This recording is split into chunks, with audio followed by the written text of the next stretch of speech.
Mami, Papa. Saya nak bagi tahu ni cara-cara hilangkan batuk.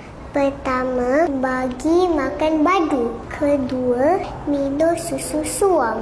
Sentiasa on pelubab udara. Yang keempat, kumur air dalam. Kelima, mandi air suam selama 20 minit. Yang keenam, tinggikan kepala semasa tidur. Yang ketujuh, hisap oksigen. Yang terakhir, sapu ubat dekat dada.